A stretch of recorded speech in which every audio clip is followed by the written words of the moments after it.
ಆಚಾರಕ್ಕೆ ಅರಸಾಗು, ನೀತಿಗೆ ಪ್ರಭುವಾಗು, ಮಾತಿನಲ್ಲಿ ಚೂಡ ಮಣಿಯಾಗು, ಮಾತಿನಲ್ಲಿ ಚೂಡ ಮಣಿಯಾಗು, ನನ್ನ ಕಂದ ಜ್ಯೋತಿಯೇ ಆಗು ಜಗತ್ತಿನ. ಜನಪದ ಹೆಣ್ಣು ಮಗಳುಗಳು ತನ್ನ ಕನ್ನನಿಗೆ ತಿಳಿಸಿರುವ ನೀತಿ ಪಾಠ ಜನಪದರ ಜ್ಞಾನಕ್ಕೆ ಹಿಡಿದ ಕೈ ಸಂಜಯರವರು.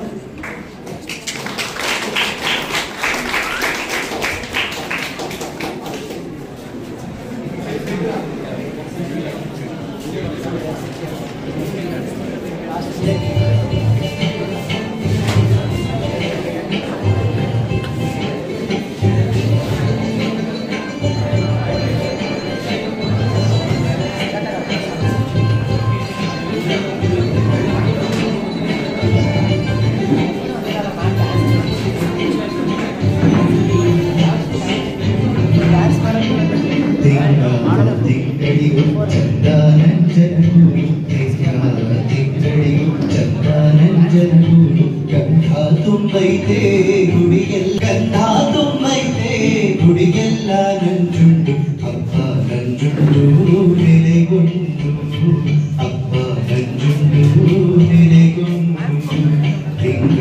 ತಿಂಗಳಿಗೂ ಚಂದ ನಂಜನಗೂಡು ತಿಂಗಳಿಗೂ ಚಂದ ನಂಜನಗೂಡು ಗಂಧ ತುಂಬೈತೆ ಗುಡಿಗೆಲ್ಲ ಗಂಧ ತುಂಬೈತೆ ಗುಡಿಗೆಲ್ಲ ನಂಜುಂಡು ಅಪ್ಪ ನಂಜುಂಡು ನೆಲೆಗೊಂಡು ಅಪ್ಪ ನಂಜುಂಡು ನೆಲೆಗೊಂಡು.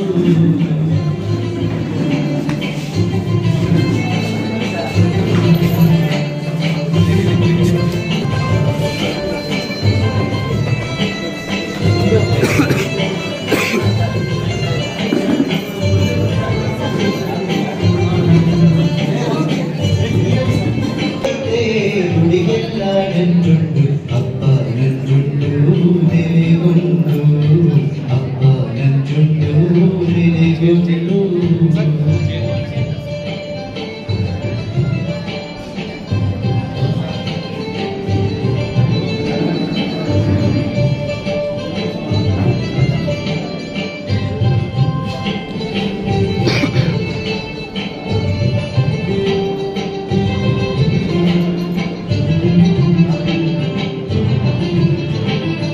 ಎಡಗಾಲಯ್ಯನ ತೇರು ಬಲಗಾಲಯ್ಯನ ತೇರು ಎಡಗಾಲಯ್ಯನ ತೇರು ಬಲಗಾಲಮ್ಮನ ತೇರು ರಾಟಾಳೆ ತೇರು ಕೈ ತೇರು ರಾಟಾಳೆ ತೇರು ಕೈ ತೇರು ರಾಟಾಳೆ ತೇರು ಕೈ ತೇರು ತೇರು ಅಪ್ಪ ನಂಜುಂಡೈ ಎಡಬಲಗೆ ಅಪ್ಪ ನಂಜುಂಡೈ ಎಡಬಲಗೆ ತಿಂಗಳಿಗೂ ಚಂದ ನಂಜನಗೂಡು ತಿಂಗಳಿಗೂ ಚಂದ ನಂಜನಗೂಡು ಗಂಧ ತುಂಬೈತೆ ಗುಡಿಗೆಲ್ಲ ಗಂಧ ತುಂಬೈತೆ ಗುಡಿಗೆಲ್ಲ ನಂಜುಂಡು ಅಪ್ಪ ನಂಜುಂಡು ನೆಲೆಗೊಂಡು ಅಪ್ಪ ನಂಜುಂಡು ನೆಲೆಗೊಂಡು.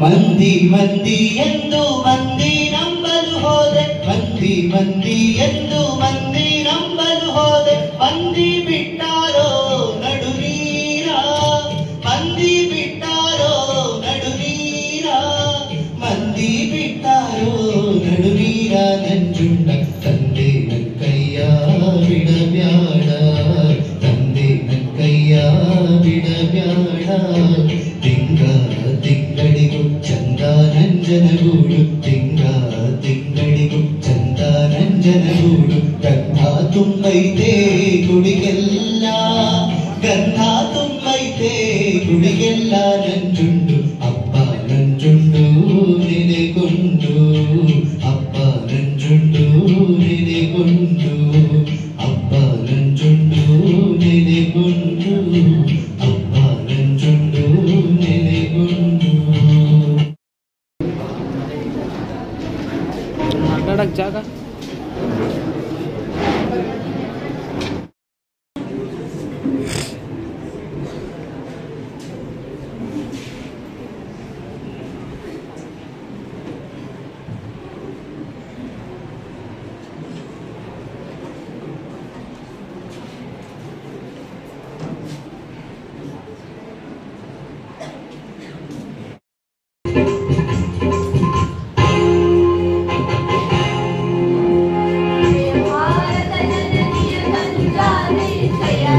कर्नाटक माते जय सुंदर नदीवन कड़नाडे जय वीर ऋषिಗಳ ವೀಡೆ ಭೂದೇವಿಯ ಮಕುಟದ ನವಮಣಿಯೇ ಗಂಧದ ಚಂದದ ಹೊನ್ನಿನ ಗಣಿಯೇ ರಾಘವ ಮಧುಸೂದನವತರಿಸಿದ ಭಾರತ ಜನನಿಯ ತಂಜಾತೆ ಜನನಿಯ ಜೋಗುಣ ವೇದದ ಘೋಷ ಜನನಿಗೆ ಜೀವವು ನಿನ್ನಾದೇಶ ಹಸುರಿನ ಗಿರಿಗಳ ಸಾಲೆ ನಿನ್ನಯ ಕೊರಳಿನ ಮಾಲೆ ಕಪಿಲ ಪತಂಜಲ ಗೌತಮ ಜನುತ ಭಾರತ ಜನನಿಯ ತಂಜಾತೆ ಶಂಕರಮದ ವಿದ್ಯಾರಣ್ಯ ಬಸವೇಶ್ವರ ಮಂದರ ದಿವ್ಯಾರಣ್ಯ ರನ್ನ ಷಡಕ್ಷರಿ ಪೊನ್ನ ಪಂಪದ ಭೂಮಿಪತಿ ಜನ್ನ ಕುಮಾರ ವ್ಯಾಸರ ಮಂಗಳಧಾಮ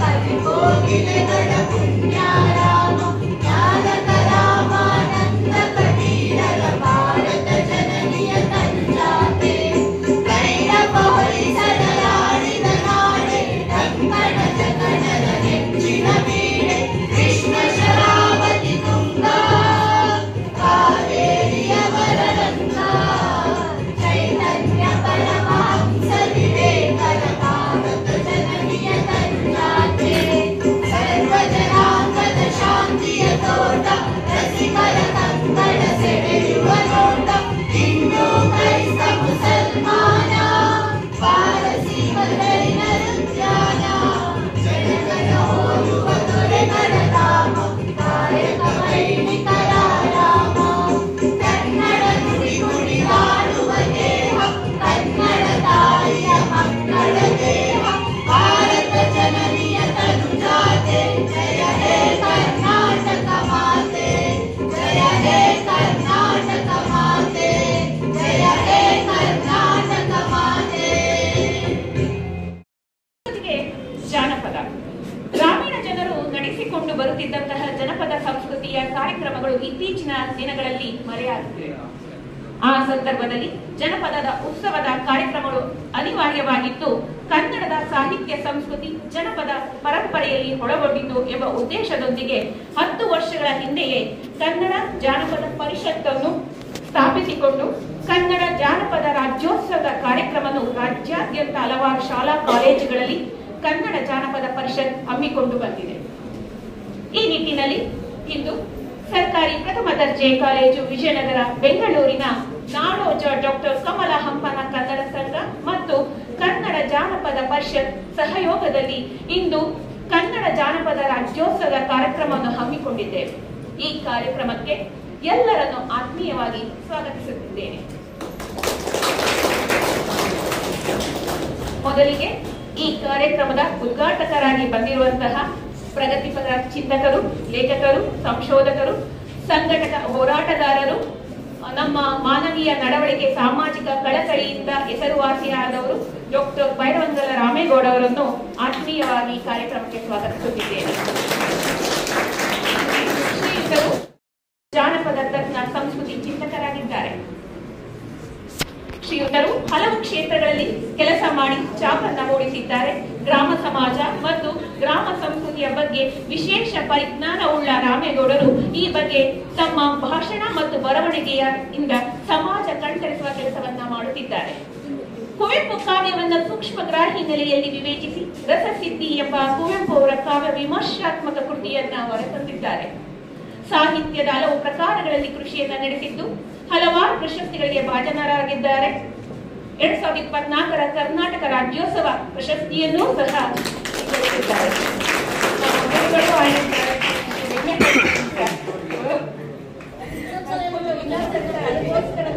ಅಭಿನಂದನೆ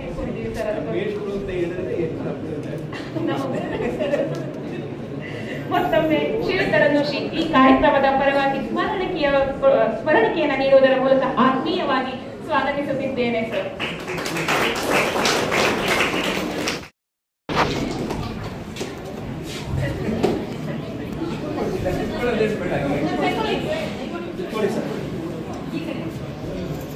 ಕೊಡಪ್ಪಲ್ಲಿ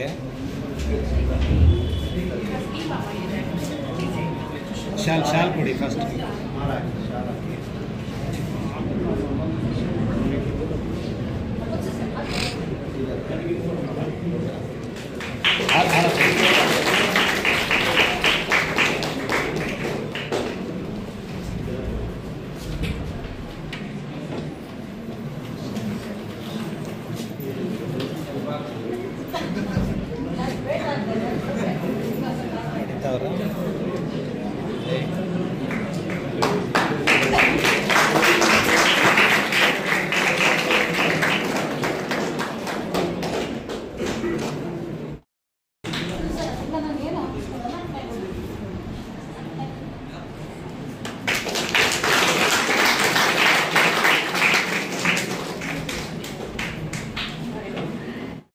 ಭಾರತ ಸರ್ಕಾರ ಡಾಕ್ಟರ್ ಎಸ್ ಬಾಲಾಜಿ ಅವರನ್ನು ಸಹ ಈ ಕಾರ್ಯಕ್ರಮದ ಪರವಾಗಿ ಆತ್ಮೀಯವಾಗಿ ಸ್ವಾಗತಿಸುತ್ತಿದ್ದೇನೆ.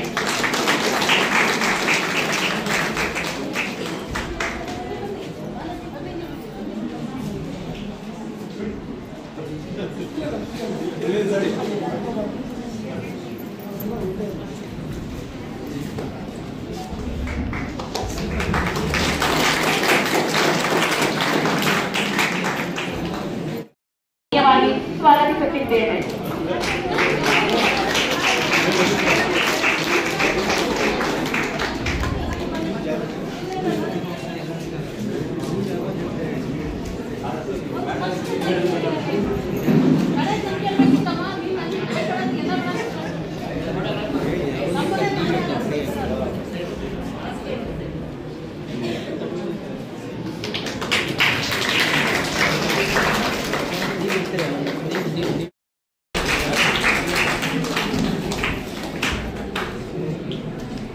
ಕ್ಲೀನಾಗಿ ಫೋನ್ ಮಾಡಿ.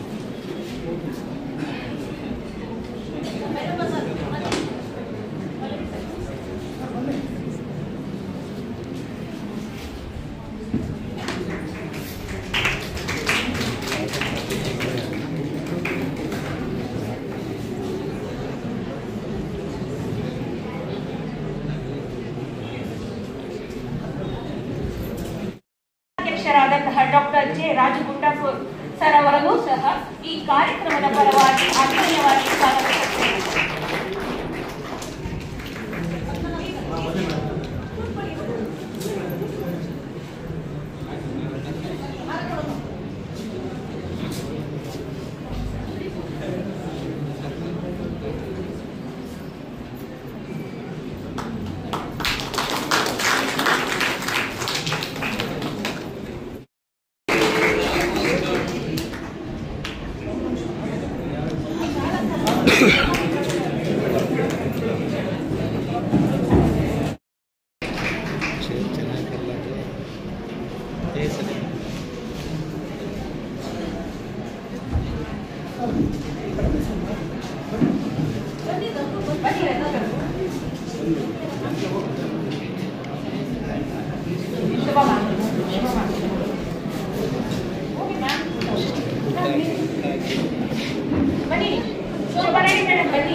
ಸರ್ವರನ್ನ ಸ್ವಾಗತಿಸಿದಂತಹ ನಾಡೋಜ ಡಾಕ್ಟರ್ ಕಮಲಾ ಹಂಪನ ಕನ್ನಡ ಸಂಘದ ಸಂಚಾಲಕರಾದ ಡಾಕ್ಟರ್ ದೇವಿಕಾ ಎಸ್ ಮೇಡಮ್ ಅವರಿಗೂ ಸಹ ಈ ಕಾರ್ಯಕ್ರಮಕ್ಕೆ ತುಂಬು ಮನದ ಸ್ವಾಗತವನ್ನ ಬಯಸುತ್ತೇನೆ. ವೇದಿಕೆಯಲ್ಲಿರುವ ಗಣ್ಯರೆಲ್ಲರೂ ಸಹ ಸಸಿಗೆ ನೀರೆರೆಯುವುದರ ಮೂಲಕ ಈ ಕನ್ನಡ ಜಾನಪದ ರಾಜ್ಯೋತ್ಸವವನ್ನ ಉದ್ಘಾಟಿಸಬೇಕೆಂದು ಕೇಳಿಕೊಳ್ಳುತ್ತೇನೆ.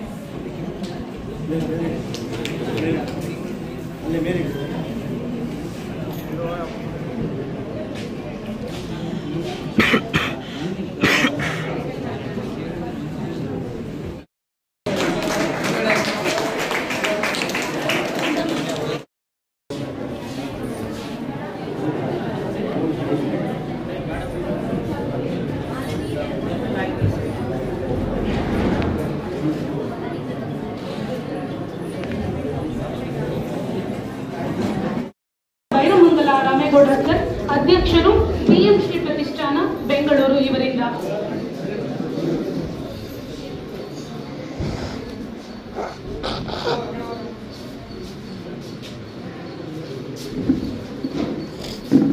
ಪ್ರಾಂಶುಪಾಲರಾದ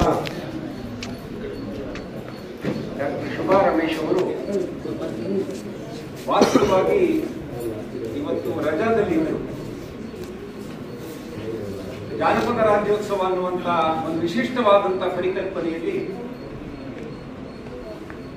ಬಹಳಷ್ಟು ಅದರ ಬಗ್ಗೆ ನಿರೀಕ್ಷೆಗಳನ್ನು ಇಟ್ಕೊಂಡಿರುವಂತ ಒಂದು ಕಾರ್ಯಕ್ರಮ ಕಾಲೇಜಿನಲ್ಲಿ ನಡೀತಾ ಇದೆ.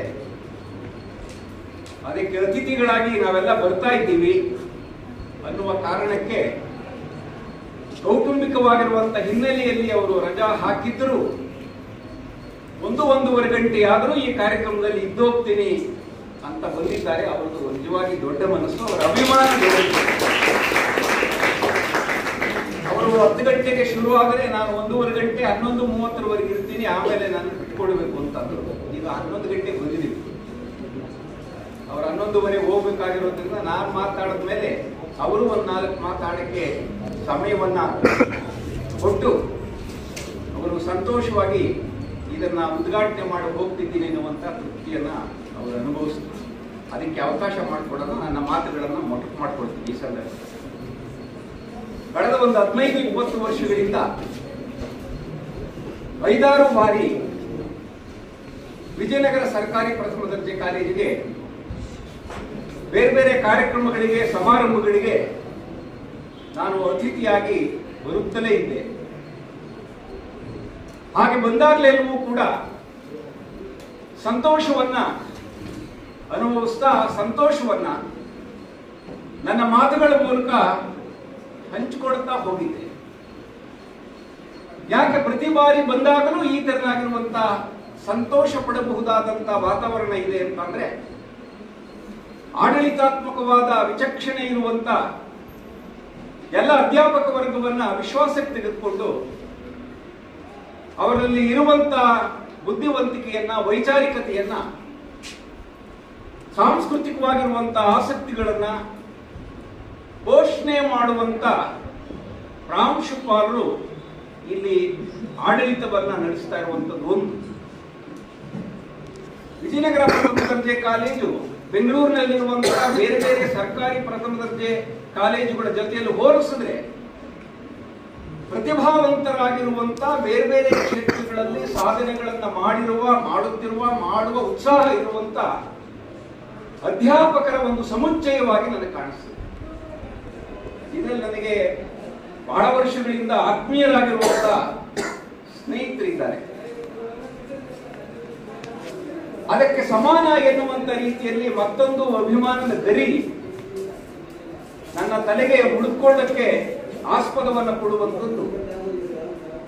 ಪದವಿ ಕಾಲೇಜುಗಳಲ್ಲಿ ನೇರವಾಗಿ ನನ್ನ ಶಿಷ್ಯರು ಮತ್ತು ಶಿಷ್ಯರಾಗಿದ್ದಂಥವರು ಇಲ್ಲಿ ಅಧ್ಯಾಪಕರಾಗಿದ್ದಾರೆ. ಅದೇ ಸಂಖ್ಯೆಯಲ್ಲಿ ಬೇರೆ ಬೇರೆ ಸಂದರ್ಭಗಳಲ್ಲಿ ಸಾಹಿತ್ಯ, ಸಾಂಸ್ಕೃತಿಕ ಕಾರ್ಯಕ್ರಮಗಳಲ್ಲಿ ಭೇಟಿಯಾಗಿ ಹೊರಗಡೆಯಿಂದಲೇ ಶಿಷ್ಯರಾಗಿರುವಂಥವರು, ಅಂದ್ರೆ ಬಾಹ್ಯ ಶಿಷ್ಯತ್ವವನ್ನು ಸ್ವೀಕರಿಸುವಂಥವರು ಕೂಡ ಇಲ್ಲಿದ್ದಾರೆ. ಈ ಎಲ್ಲವೂ ಇರೋದ್ರಿಂದಾಗಿ ಪ್ರತಿಯೊಂದು ಕಾರ್ಯಕ್ರಮವೂ ನಿಚ್ಚಂ ಪೊಸತು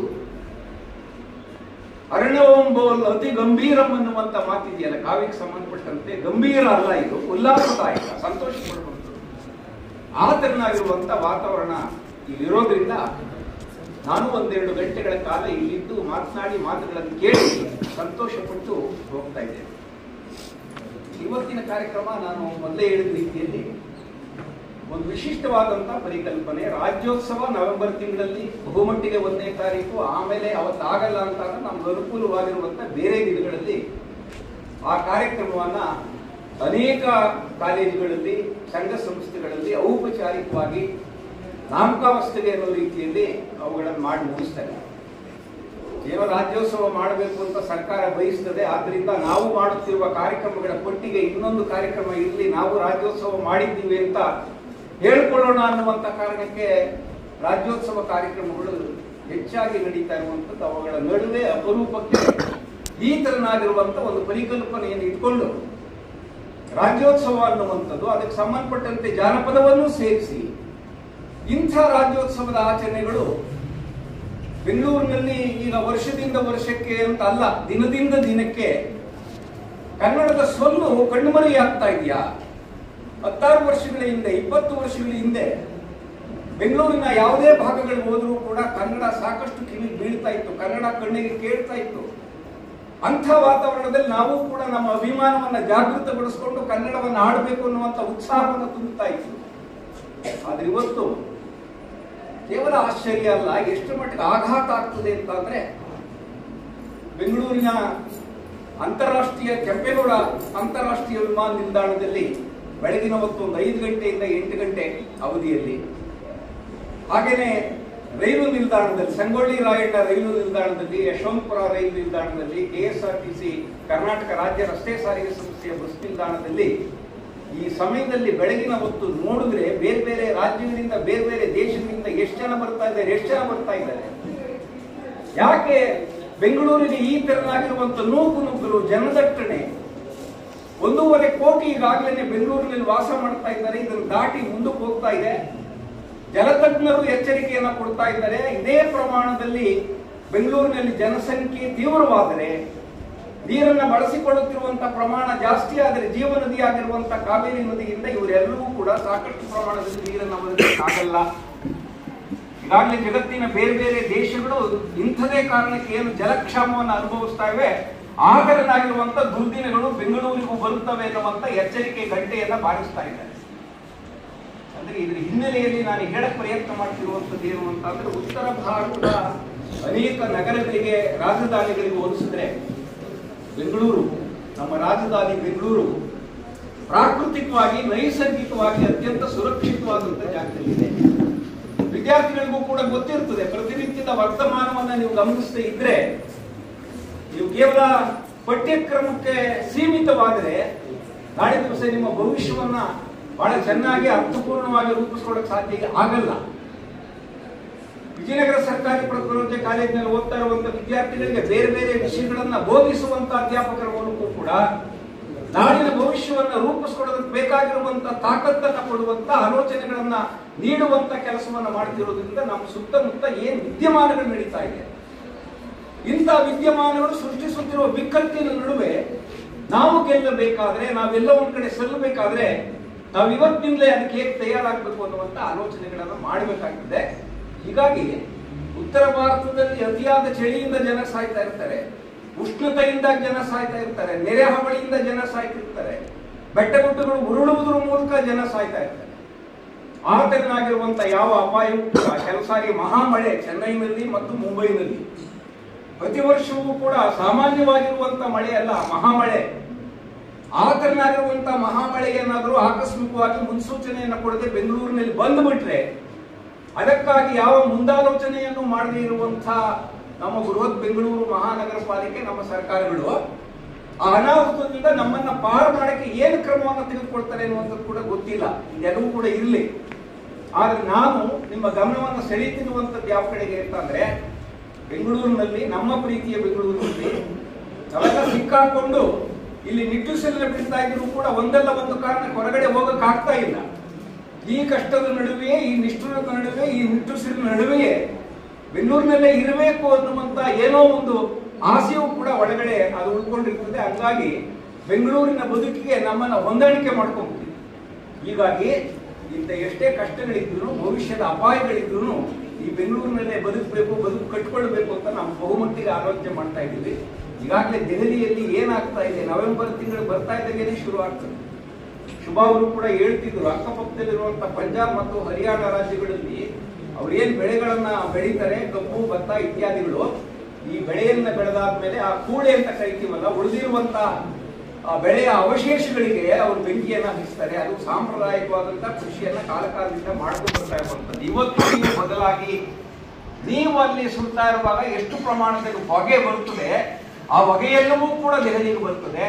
ಅಲ್ಲಿಗ ನವೆಂಬರ್ ಅಂದ್ರೆ ಮಂಜಿನ ಕಾಲ, ಮಂಜು ಮತ್ತು ಹೊಗೆ ಸೇರಿ ಹೊಂಜು ಅಂತ ಅದನ್ನು ಕರೀತಾರೆ. ಮಂಜು ಪ್ಲಸ್ ಹೊಗೆ ಇವೆರಡೂ ಸೇರಿ ಹೊಂಜು ನಿರ್ಮಾಣವಾಗಿ ಅಲ್ಲಿ ಉಸಿರಾಡುವುದು ಕಷ್ಟ ಆಗ್ತಾ ಇದೆ. ಈಗಾಗಲೇ ಶ್ವಾಸಕೋಶಕ್ಕೆ ಸಂಬಂಧಪಟ್ಟಂತ ಹೃದಯಕ್ಕೆ ಸಂಬಂಧಪಟ್ಟಂತ ಕಾಯಿಲೆಗಳಿದ್ರೆ ಅವರು ನಿಧನರಾಗುವಂತ ಒಂದು ಪರಿಸ್ಥಿತಿ ನಿರ್ಮಾಣವಾಗಿದೆ. ಇಂಥ ಪರಿಸ್ಥಿತಿ ಬೆಂಗಳೂರು ಬರದೇ ಇರಬೇಕಾದರೆ ನಾವು ನಮ್ಮ ಕರ್ತವ್ಯ ಸರ್ಕಾರವನ್ನ ಎಚ್ಚರಿಸಬೇಕಾಗ್ತದೆ, ಬಿಬಿಎಂಪಿಯನ್ನ ಎಚ್ಚರಿಸಬೇಕಾಗ್ತದೆ. ಇದಕ್ಕೆ ಪರಿಹಾರ ಕ್ರಮಗಳನ್ನು ತೆಗೆದುಕೊಳ್ಳುವ ವಿಚಾರದಲ್ಲಿ ನಾವು ಅವರಿಗೆ ಸಲಹೆಗಳನ್ನು ಕೊಡಬೇಕಾದಂತ, ಒತ್ತಾಯ ಮಾಡಬೇಕಾದಂತ, ಹೋರಾಟ ಮಾಡಬೇಕಾದಂತ ಅನಿವಾರ್ಯತೆ ಕೂಡ ಬರಬಹುದು. ಇಂಥ ಬೆಂಗಳೂರಿನಲ್ಲಿ ಹೊರಗಡೆಯಿಂದ ವಲಸೆಗಾಗಿ ಬರುವಂತವರು ಒಂದು ಒಳ್ಳೆಯ ಶಿಕ್ಷಣ ಸಂಸ್ಥೆಗಳಿವೆ ಅನ್ನೋ ಕಾರಣಕ್ಕೆ ವಿದ್ಯಾಭ್ಯಾಸ ಮಾಡೋದಕ್ಕೋಸ್ಕರ ಬೇರೆ ಬೇರೆ ರಾಜ್ಯಗಳಿಂದ, ದೇಶಗಳಿಂದ ಬರ್ತಾರೆ. ಗುಜರಾತ್, ರಾಜಸ್ಥಾನಿಗಳಂತೂ ದೊಡ್ಡ ದೊಡ್ಡ ಪ್ರಮಾಣದ ಬಂಡವಾಳಗಳನ್ನು ತೆಗೆದುಕೊಂಡು ಆ ಬಂಡವಾಳವನ್ನು ಬೆಂಗಳೂರಿನಲ್ಲಿ ಹಾಕಿದ್ರೆ, ಉದ್ಯಮಗಳನ್ನು ಸ್ಥಾಪನೆ ಮಾಡಿದ್ರೆ 10 ಪಟ್ಟು, 20 ಪಟ್ಟು, 100 ಪಟ್ಟು ಸಂಪಾದನೆ ಮಾಡಬಹುದು ಅನ್ನುವಂತ ಲಾಭ ಬಡುಕ ಆಸೆಯಿಂದ ಉದ್ಯಮಗಳನ್ನು ಸ್ಥಾಪನೆ ಮಾಡಕ್ಕೆ ಬರ್ತಾರೆ. ಇನ್ನೂ ಕೆಲವರು ಅವರ ರಾಜ್ಯಗಳಲ್ಲಿ ಬಿಹಾರದಂತ ರಾಜ್ಯ, ಜಾರ್ಖಂಡ್ ಅಂತ ರಾಜ್ಯ, ಉತ್ತರಾಂಚಲ್ ಅಂತ ರಾಜ್ಯ, ಪಶ್ಚಿಮ ಬಂಗಾಳದಂತ ರಾಜ್ಯ ಬದುಕುವುದಕ್ಕೆ ಬೇಕಾದ ಕನಿಷ್ಠ ಉದ್ಯೋಗ ದೊರೆಯದೇ ಇರುವಂತವರು ಬೆಂಗಳೂರಿನ ಒಡಲಿಗೆ ಬಿದ್ದರೆ ನಮ್ಮ ಕೆಲಸ ಸಿಗ್ತದೆ ಅನ್ನುವಂತ ನಂಬಿಕೆಯಿಂದ ಇಲ್ಲಿ ಬರ್ತಿದ್ದಾರೆ. ನೀವು ಸುಮ್ಮನೆ ಗಮನಿಸಿದ್ರೆ ನಿಮ್ಮ ಅಕ್ಕಪಕ್ಕದಲ್ಲಿ ಇರುವಂತ ದರ್ಶಿನಿಗಳಿಂದ, ಉಪಹಾರ ಗೃಹಗಳ ದರ್ಶಿನಿಗಳಿಂದ ಹಿಡಿದು, ಕಟ್ಟಡ ಕಾರ್ಮಿಕರಾಗಿ ಕೆಲಸ ಮಾಡ್ತಾ ಇರುವಂತವರಿಂದ ಹಿಡಿದು, ದೊಡ್ಡ ದೊಡ್ಡ ಅಪಾರ್ಟ್ಮೆಂಟ್ಗಳಲ್ಲಿ ಕಾವಲುಗಾರರಾಗಿ ಕೆಲಸ ಮಾಡ್ತಾ ಇರುವಂತವರಿಂದ ಹಿಡಿದು, ಮನೆ ಕೆಲಸಕ್ಕೆ ಬರುವವರಿಂದ ಹಿಡಿದು IAS ಅಧಿಕಾರಿಗಳವರೆಗೆ ಉತ್ತರ ಭಾರತೀಯರು ತಿಳ್ಕೊಂಡಿದ್ದಾರೆ. ಈ ವಲಸೆಯನ್ನ ನಾವು ತಡೆಗಟ್ಟಕ್ಕಾಗಲ್ಲ ಕಾನೂನುಬದ್ಧವಾಗಿ. ಆದರೆ ಅಲ್ಲಿಂದ ಇಲ್ಲಿಗೆ ಜೀವನೋಪಾಯಕ್ಕಾಗಿ ಬಂದಿರುವಂತವರು, ಬದುಕನ್ನ ಕಟ್ಕೊಂಡಿರುವಂತವರು, ಹಣವನ್ನ ಸಂಪಾದನೆ ಮಾಡಿರುವಂತವ್ರು, ಇಂಥವರೆಲ್ಲ 5 ವರ್ಷ ಆದರೂ 10 ವರ್ಷ ಆದರೂ ಕನ್ನಡ ಕಲಿಯಲ್ವಲ್ಲ. ಕನ್ನಡ ಎನ್ನುವುದು ಕೇವಲ ಭಾಷೆ ಅಲ್ಲ, ಆ ಭಾಷೆಯ ಜೊತೆಯಲ್ಲಿ ಒಂದು ಸಂಸ್ಕೃತಿಯೂ ಕೂಡ ಇದೆ. ಆ ಸಂಸ್ಕೃತಿಯ ಹೆಮ್ಮೆಯ ಬಗ್ಗೆ 1-2 ಗಂಟೆ ಮಾತನಾಡಬಹುದು, ಅದಕ್ಕೆ ಈಗ ಸಮಯವಲ್ಲ. ಆದರೆ ಅಂತ ಒಂದು ಸಂಸ್ಕೃತಿಯನ್ನ ಮೈಗೂಡಿಸ್ಕೊಳ್ದೇನೆ ಅಲ್ಲಿಂದ ಬಂದಂತವರು ನಮ್ಮ ನಡುವೆ ದ್ವೀಪಗಳ ಹಾಗೆ ಬದುಕ್ತಾ ಇದ್ದಾರೆ. ಇಂಥ ದ್ವೀಪಗಳ ನಡುವೆ, ದ್ವೀಪದಂತೆ ಬದುಕುತ್ತಿರುವಂತವರನ್ನ ಎಚ್ಚರಿಸೋದಕ್ಕೆ, ಕನ್ನಡಿಗರ ನಡುವೆ ಬೇರೆ ರಾಜ್ಯ ದೇಶಗಳಿಂದ ಬಂದಿರುವಂತವರನ್ನು ಕೂಡ ಕನ್ನಡಿಗರನ್ನಾಗಿ ಮಾಡೋದಕ್ಕೆ ಕೊನೆಯ ಪಕ್ಷ ವಿದ್ಯಾರ್ಥಿಗಳಾಗಿರುವಂತ ನೀವಾದರೂ ಮಾಡಬೇಕಾಗಿರುವಂತ ಒಂದು ಸಂಕಲ್ಪ ಏನು ಅಂತಂದ್ರೆ, ಕನ್ನಡಿಗರ ಅತಿಯಾದ ಅಭಿಮಾನ ಇದೆಯಲ್ಲ, ಅತಿಯಾದ ಔದಾರ್ಯ ಇದೆಯಲ್ಲ, ಈ ಔದಾರ್ಯದ ಅಪಾಯಗಳಿಂದಾಗಿ ಹೊರಗಡೆಯಿಂದ ಬರುವಂತವರು ಕನ್ನಡವನ್ನು ಕಲಿಯದೆ ಹಿಂದಿಯನ್ನೇ ಮಾತನಾಡುವ, ಬೇರೆ ಭಾಷೆಗಳನ್ನು ಮಾತನಾಡುವಂತ ಒಂದು ಪರಿಸ್ಥಿತಿ ಇದೆ. ಆದ್ರಿಂದ ಅಂಥವರಿಗೆ, ಅಂಥವರ ಜೊತೆಯಲ್ಲಿ ನಾವು ಮಾತನಾಡ್ಬೇಕಂತ ಬಂದಾಗ, ಅಂಥವರನ್ನ ಕಂಡಾಗ, ನೀವು ಬೆಂಗಳೂರು ಬಂದು ಎಷ್ಟು ವರ್ಷ ಆಯ್ತು, ಯಾತಕ್ಕೋಸ್ಕರ ಬಂದಿದ್ದೀವಿ? ಇಷ್ಟೆಲ್ಲ ವರ್ಷಗಳಾದ್ರೂ ಕೂಡ ಇಲ್ಲಿನ ಕನ್ನಡ ಭಾಷೆಯನ್ನ ಕಲಿಯದೇ ಇದ್ರೆ, ಕನ್ನಡ ಸಂಸ್ಕೃತಿಯ ಜೊತೆಯಲ್ಲಿ ಬೆರೀದೇ ಇದ್ರೆ, ಮುಖ್ಯವಾಹಿನಿಯ ಜೊತೆಯಲ್ಲಿ ನೀವು ಕಾಲು ಹಾಕ್ತಾ ಇದ್ರೆ, ನೀವು ಬೆಂಗಳೂರಿನಲ್ಲಿ ಬದುಕುವಂತ ಒಂದು ಅಧಿಕಾರವನ್ನ, ಹಕ್ಕನ್ನ ಕಳ್ಕೊಳ್ತೀವಿ. ಆದ್ರಿಂದ ಕನ್ನಡ ಮಾತನಾಡಬೇಕು. ಅವರ ಭಾಷೆಯಲ್ಲೇ ನಾವು ಔದಾರ್ಯವನ್ನು ತೋರಿಸಿ ಕೆಟ್ಟ ತಮಿಳಿನಲ್ಲೋ, ಕೆಟ್ಟ ಮಲಯಾಳದಲ್ಲೋ ಅಥವಾ ಕೆಟ್ಟ ಹಿಂದಿಯಲ್ಲೋ ಮಾತನಾಡಿ ಅವರ ಭಾಷೆಯನ್ನೇ ಮುಂದುವರಿಸುವಂತೆ ಮಾಡೋದ್ರ ಬದಲಾಗಿ ನಮ್ಮ ಭಾಷೆಯನ್ನ ಅವರಿಗೆ ಒತ್ತಾಯಪೂರ್ವಕವಾಗಿ ಆದರೂ ಕಲಿಯಬೇಕು. ಕನ್ನಡ ಕಲಿತಲ್ಲದೆ, ಕನ್ನಡ ಮಾತಾಡಿದ್ದಲ್ಲದೆ ನೀವು ಬೆಂಗಳೂರಿನಲ್ಲಿ ಬದುಕೋದಕ್ಕೆ ಯೋಗ್ಯರಲ್ಲ ಅನ್ನುವಂಥ ಪರಿಸ್ಥಿತಿಯನ್ನು ನಿರ್ಮಾಣ ಮಾಡುವಂಥ ಶಕ್ತಿ ಯುವ ಜನತೆಗೆ ಇದೆ. ಆ ಕೆಲಸವನ್ನ ದಯಮಾಡಿ ರಾಜ್ಯೋತ್ಸವದ ಸಂದರ್ಭದಲ್ಲಿ ನೀವು ಮಾಡಬೇಕು. ಇನ್ನು ಎರಡನೇದು ಮುಖ್ಯವಾಗಿರುವಂತಹ ಅಂಶ, ಇದು ಜಾನಪದ ರಾಜ್ಯೋತ್ಸವ.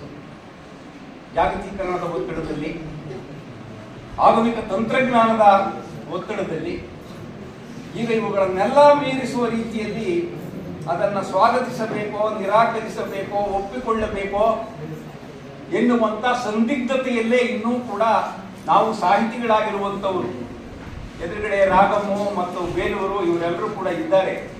ಸಾಹಿತಿಗಳಾಗಿ ಅವರವರ ಕ್ಷೇತ್ರದಲ್ಲಿ ಬಹಳ ಒಳ್ಳೆಯ ಸಾಧನೆಯನ್ನು ಮಾಡಿರುವಂತವರು, ಪ್ರಶಸ್ತಿಗಳನ್ನು ಪಡ್ಕೊಂಡಿರುವಂತವರು, ತಮ್ಮ ವಿದ್ಯಾರ್ಥಿಗಳಲ್ಲಿ ಸಾಹಿತ್ಯಿಕವಾದ, ಸಾಂಸ್ಕೃತಿಕವಾಗಿರುವಂತಹ ಆಸಕ್ತಿಯನ್ನ ಬೆಳೆಸೋದಕ್ಕೆ ಎಲ್ಲ ಪ್ರಯತ್ನಗಳನ್ನ ಮಾಡ್ತಾ ಇರುವಂತವರು ಕೂಡ ಇದ್ದಾರೆ.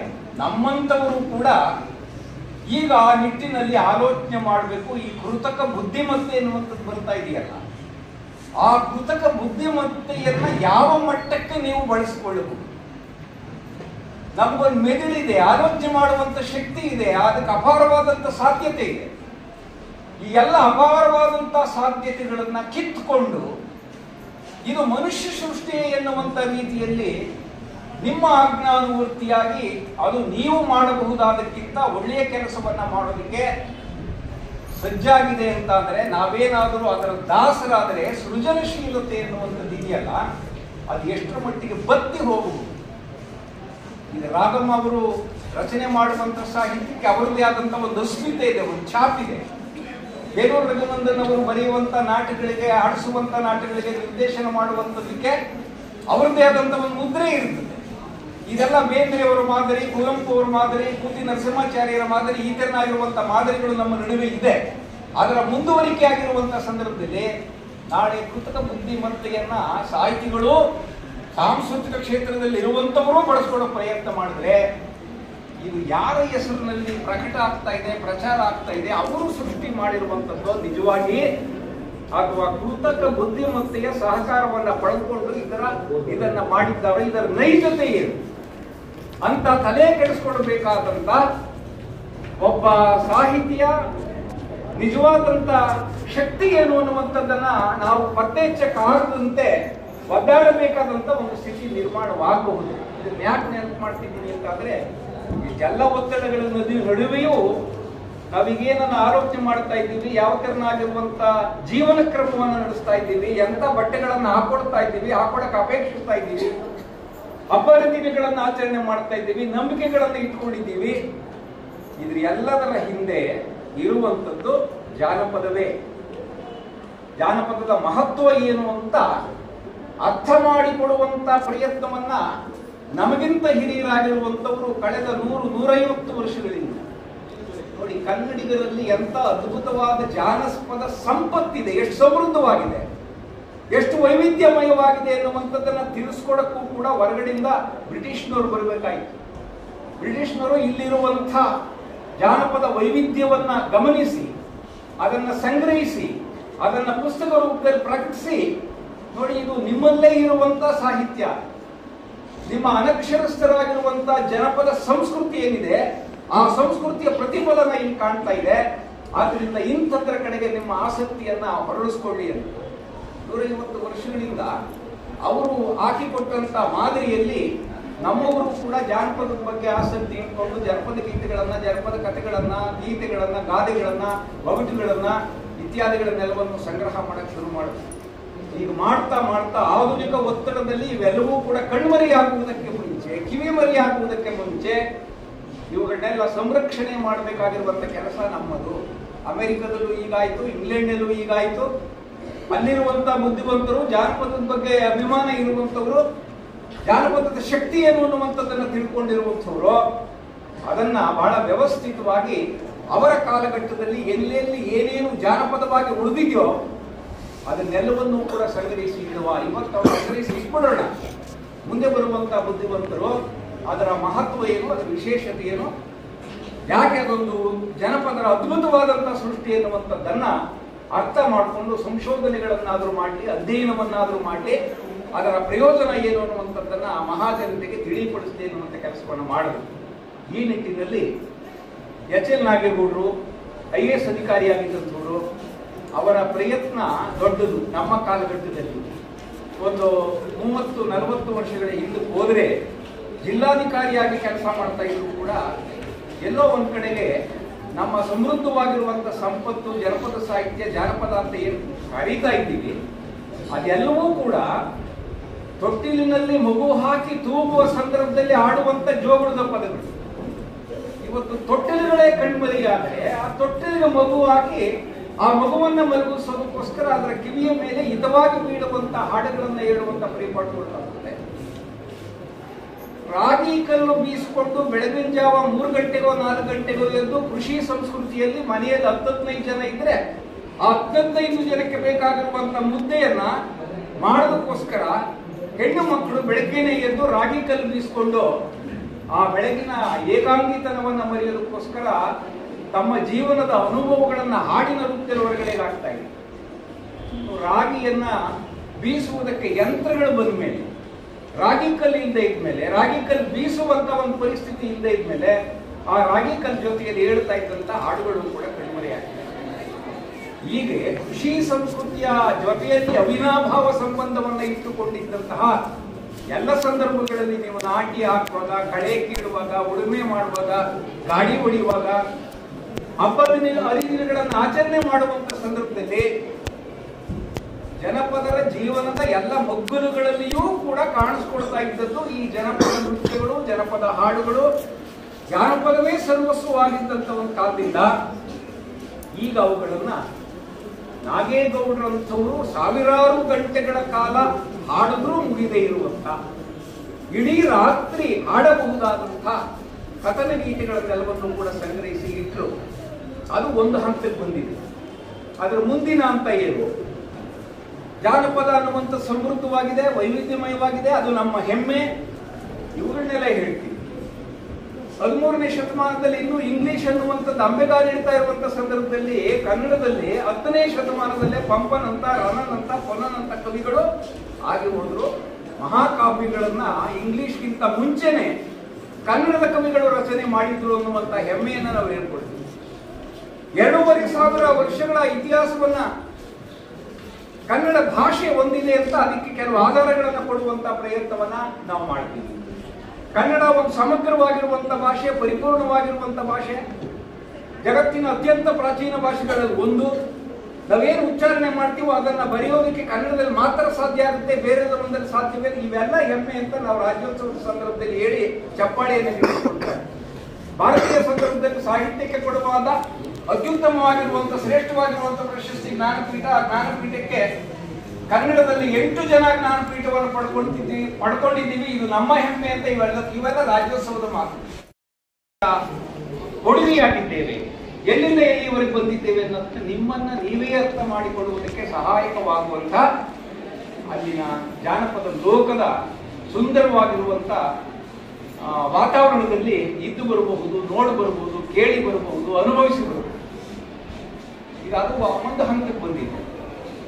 ಅದರ ಮುಂದಿನ ಹಂತ ರಾಜ್ಯದಾದ್ಯಂತ ಸುತ್ತಾಡಿ ಮುಖ್ಯವಾಗಿ ವಿದ್ಯಾರ್ಥಿನಿಗೆ, ಯುವತಿಯರಿಗೆ ಪರಿಚಯಿಸುವಂತ ಕೆಲಸವನ್ನ, ಅವರ ಗಮನವನ್ನ ಜಾನಪದದ ಕಡೆಗೆ ಹೊರಡಿಸುವಂತ ಕೆಲಸವನ್ನ ತಮ್ಮ ಹೆಗಲ ಮೇಲೆ ಏರ್ಕೊಂಡಿರುವಂತವರು ಇವತ್ತು ಇಲ್ಲಿ ಪ್ರತಿನಿಧಿಯಾಗಿ ನಮ್ಮ ಜೊತೆ ಅತಿಥಿಯಾಗಿ ನಮ್ಮ ಮುಖ್ಯ ಇರುವಂತ ಅವರು ಕೂಡ ಒಂದು ಜಾನಪದ ಪರಿಷತ್ತನ್ನ ಪ್ರಾರಂಭ ಮಾಡಿಕೊಂಡು ಡಾಕ್ಟರ್ ಎಸ್ ಬಾಲಾಜಿ ಅವರ ಜೊತೆಗೆ ನಮ್ಮ ಇವೆಲ್ಲರೂ ಕೂಡ ಆ ಕೆಲಸವನ್ನ ಮಾಡ್ತಾ ಇದ್ದಾರೆ.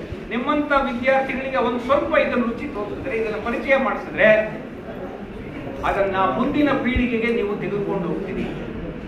ಜಾನಪದ ಹಬ್ಬ ಮಾಡಿದಾಗ ಎಷ್ಟು ಶ್ರದ್ಧೆಯಿಂದ ನಿಮ್ಮದಲ್ಲದೆ ಇರುವಂತ ಒಂದು ಪ್ರದರ್ಶನ ಕಲೆಯನ್ನ 2 ದಿವಸ 3 ದಿವಸ 1 ವಾರ ಅಭ್ಯಾಸ ಮಾಡಿ ಮೂಲದಲ್ಲೂ ಈಗಿತ್ತೇನು ಅಂತ ಕಲ್ಪಿಸಿಕೊಳ್ಳುವಷ್ಟು ಅದ್ಭುತವಾಗಿ ನೀವೇನು ಅಭಿನಯಿಸ್ತೀರಿ, ಅದನ್ನು ಮಾಡಿ ತೋರಿಸ್ತೀರಿ. ನಮಗೂ ಕೂಡ ಆಶ್ಚರ್ಯಗೊಳ್ಳುವಂತೆ ಮಾಡ್ತೀರಿ. ಇಂಥ ನಿಮಗೆ ಜಾನಪದದ ಮಹತ್ವ, ಅದರ ಸೊಗಸು, ಸೌಂದರ್ಯ, ಆಧುನಿಕ ಕಾಲದಲ್ಲೂ ಕೂಡ ನಮ್ಮ ಸಾಹಿತ್ಯ ಹೇಳಬೇಕಾದದ್ದನ್ನ ಹೇಳಕ್ಕಾಗದೆ ಎಲ್ಲಿ ಸೋಲ್ತದೆ, ಎಲ್ಲಿ ಶುಷ್ಕವಾಗ್ತಾ ಇದೆ, ಎಲ್ಲಿ ನೀರಸವಾಗ್ತಾ ಇದೆ, ಎಲ್ಲಿ ಹೊಸ ಆಲೋಚನೆಗಳು ಸ್ಫುರಿಸ್ತಾ ಇಲ್ಲ, ಅದನ್ನ ಪಡೆದುಕೊಳ್ಳುವುದಕ್ಕೆ ನಾವು ಜಾನಪದಕ್ಕೆ ಶರಣಾಗಿದ್ದೇವೆ.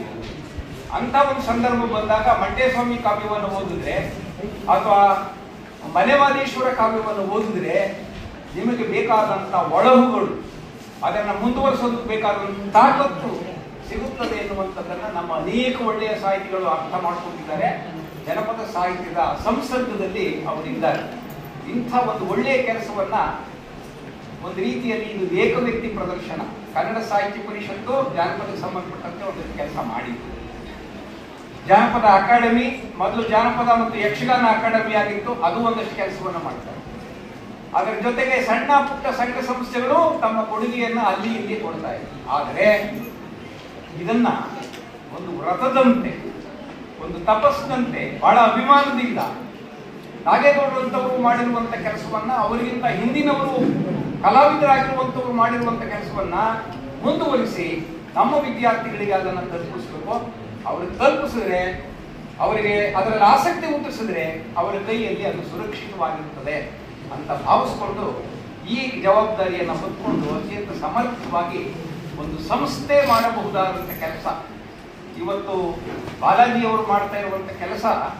ರಾಜ್ಯವನ್ನ, ಇಡೀ ರಾಜ್ಯವನ್ನ ಸುತ್ತುತ್ತಾ ಇರ್ತಾರೆ. ಯಾವತ್ತು ಎಲ್ಲಿ ಇರ್ತಾರೆ, ಎಷ್ಟೊತ್ತು ಇರ್ತಾರೆ, ಮತ್ತೆ ಬೆಂಗಳೂರಿಗೆ ಯಾವಾಗ ಬರ್ತಾರೆ, ಬೆಂಗಳೂರಿಂದ ಯಾವಾಗ ಹೋಗ್ತಾರೆ, ಹೀಗಾಗಿ ಎಲ್ಲೆಲ್ಲಿ ಅವರ ಪಾತ್ರವನ್ನು ನಿರ್ವಹಿಸಬೇಕಾಗಿದೆಯೋ, ಎಲ್ಲೆಲ್ಲಿ ಜಾನಪದಕ್ಕೆ ಸಂಬಂಧಪಟ್ಟಂತೆ ವಿಚಾರಗಳನ್ನ ಯುವಜನತೆಗೆ ವಿಶೇಷವಾಗಿ ಮುಟ್ಟಿಸಬೇಕಾಗಿದೆಯೋ ಅದನ್ನೆಲ್ಲವನ್ನೂ ಕೂಡ ಬಹಳ ಬದ್ಧತೆಯಿಂದ, ಶ್ರದ್ಧೆಯಿಂದ, ಶಿಸ್ತಿನಿಂದ, ಪ್ರೀತಿಯಿಂದ ಮತ್ತು ಅಭಿಮಾನದಿಂದ ಇವೆಲ್ಲವೂ ಕೂಡ ಇಂಥದ್ದೊಂದು ಕೆಲಸವನ್ನ ಬಾಲಾಜಿಯವರು ಮಾಡ್ತಾ ಇದ್ದಾರೆ. ಅವರಿಗೆ ಬೇಕಾದಂಥ ಎಲ್ಲ ಸಹಕಾರವನ್ನ ನಾವು ನೀಡುವುದರ ಜೊತೆಗೆ ವಿದ್ಯಾರ್ಥಿಗಳು ಕೂಡ ಅವರ ಆಶಯಗಳೇನಾಗಿದೆ, ಅವ್ರು ಏನು ಮಾಡಿಸ್ಬೇಕು ಅಂತ ಅನ್ಕೊಂಡಿದ್ದಾರೆ, ಏನನ್ನು ಕಲಿಸ್ಬೇಕು ಅಂತ ಅನ್ಕೊಂಡಿದ್ದಾರೆ, ಅವುಗಳನ್ನೆಲ್ಲವನ್ನೂ ಕೂಡ ಕಿವಿ ಕೇಳಿಸ್ಕೊಳ್ಳಿ. ಅದಾದ ನಂತರದಲ್ಲಿ ಅವರ ಜೊತೆಯಲ್ಲಿ ಬೇಕಾದ್ರೆ ಸಮಾಲೋಚನೆ ಮಾಡ್ಬೋದು, ಬೇಕಾಗಿರುವಂತಹ ಮಾಹಿತಿಯನ್ನು ಪಡೆದುಕೊಳ್ಬೋದು. ಅದಕ್ಕೆ ಸದಾ ಸಿದ್ಧವಾಗಿರ್ತಾರೆ. ಈಗಾಗಲೇ ಬೆಂಗಳೂರಿನಲ್ಲಿ 28 ಕಾಲೇಜುಗಳಲ್ಲಿ ಅವರ ಘಟಕಗಳನ್ನು ಸ್ಥಾಪನೆ ಮಾಡ್ತಾ ಇದ್ದಾರೆ. ನಿರಂತರವಾಗಿ ಜಾನಪದದ ಕಾರ್ಯಕ್ರಮಗಳು ನಡೀತಾ ಇರಬೇಕು, ಜಾನಪದಕ್ಕೆ ಸಂಬಂಧಪಟ್ಟಂತ ವಿಚಾರಗಳು ಕಿವಿಯ ಮೇಲೆ ಬೀಳ್ತಾ ಇರಬೇಕು ಅನ್ನುವಂಥ ಕೆಲಸವನ್ನ ಅವರು ಶ್ರದ್ಧೆಯಿಂದ ಮಾಡ್ತಾ ಇದ್ದಾರೆ. ಇದು ನಾಗೇಗೌಡರ ನಂತರದಲ್ಲಿ ಒಂದು ಸಂಸ್ಥೆಯನ್ನು ಸ್ಥಾಪನೆ ಮಾಡಿಕೊಂಡು ಕೆಲವು ಸಮಾನ ಮನಸ್ಕ ಪದಾಧಿಕಾರಿಗಳನ್ನು ಕಟ್ಕೊಂಡು ರಾಜ್ಯದಾದ್ಯಂತ ಮತ್ತು ರಾಜ್ಯದ ಹೊರಗಡೆ ಅವರು ಮಾಡ್ತಾ ಇರುವಂಥ ಅತ್ಯದ್ಭುತವಾದಂಥ ಕೆಲಸ. ಅದಕ್ಕಾಗಿ ಈ ಜಾನಪದ ರಾಜ್ಯೋತ್ಸವದ ಸಂದರ್ಭದಲ್ಲಿ ಅವರನ್ನ ಅತಿಥಿಯಾಗಿ ಆಹ್ವಾನಿಸಿರುವುದಕ್ಕೆ ಮತ್ತು ದೇವಿಕಾ 2 ವರ್ಷಗಳ ಕಾಲ ತುಮಕೂರಿನ ಸರ್ಕಾರಿ ಕಾಲೇಜಿನಲ್ಲಿ ನನ್ನ ವಿದ್ಯಾರ್ಥಿನಿಯಾಗಿದ್ದರು. ನಾವೆಲ್ಲೋ ಒಂದ್ ಕಡೆಗೆ ಇಲ್ಲಿ ನಾನು ಏನು ಹೇಳ್ತಾ ಇದ್ದೀನಿ ನಿಮಗೆ, ಹಂಗೆ ನಾನು ತರಗತಿಯಲ್ಲಿ ಅಧ್ಯಾಪಕನಾಗಿ ವಿದ್ಯಾರ್ಥಿಗಳಿಗೆ ಪಠ್ಯಕ್ರಮದ ಜೊತೆಗೇನೆ ಅದರ ಆಚೆಗೂ ತಿಳಿದುಕೊಳ್ಬೇಕಾಗಿರುವಂಥ ಸಂಗತಿಗಳನ್ನು ನಾವು ಹೇಳಿರ್ತೀವಿ ಅಷ್ಟೇ. ಇರುವ 60 ಜನದಲ್ಲಿ 100 ಜನದಲ್ಲಿ 1-2 ಕಿವಿಗೆ, 4 ಜನರ ಕಿವಿಗೆ, 10 ಜನಕ್ಕಾದ್ರೂ ಹೋದ್ರೆ, 1-2 ಮೆದುಳಾದ್ರೂ ಒಂದು ಸ್ವಲ್ಪ ಸಂಚಲನ ಮಾಡಿದ್ರೆ, ಕದಲಿದ್ರೆ ಅಷ್ಟು ಮಟ್ಟಿಗೆ ಅದು ಸಾರ್ಥಕ ಅಂತ ಭಾವಿಸ್ಕೊಂಡಿದ್ವಿ. ಹಾಗೆ ನಾವು ಹೇಳಿರುವಂಥ ವಿಚಾರಗಳನ್ನ ಮನಸ್ಸಿನಲ್ಲಿ ಇಟ್ಕೊಂಡು ಇಂಥದ್ದೊಂದು ಕಾರ್ಯಕ್ರಮವನ್ನ ಸಹೋದ್ಯೋಗಿಗಳ ಎಲ್ಲರ ಜೊತೆಯಲ್ಲಿ ರೂಪಿಸ್ತಾ ಇರುವಂಥದ್ದು ನನಗೆ ನಿಜವಾಗಿಯೂ ಕೂಡ ಸಂತೋಷ. ರಾಜು ಗುಂಡಾಪುರ ಸರ್ ಜೊತೆ ನಾನು ಫೋನಲ್ಲಿ ಮಾತಾಡಿದ್ದೀನಿ.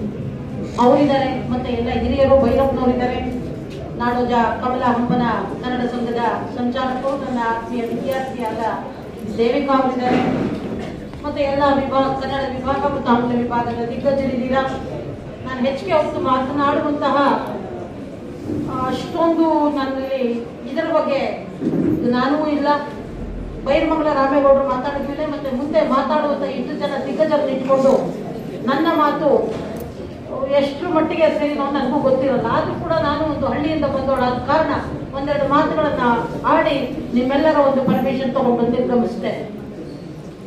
ಜನಪದ ನನ್ನ ಪದ, ನನ್ನ ಉಸಿರು, ನನ್ನ ಆತ್ಮ, ನಿಮ್ಮೆಲ್ಲರ ಆತ್ಮ.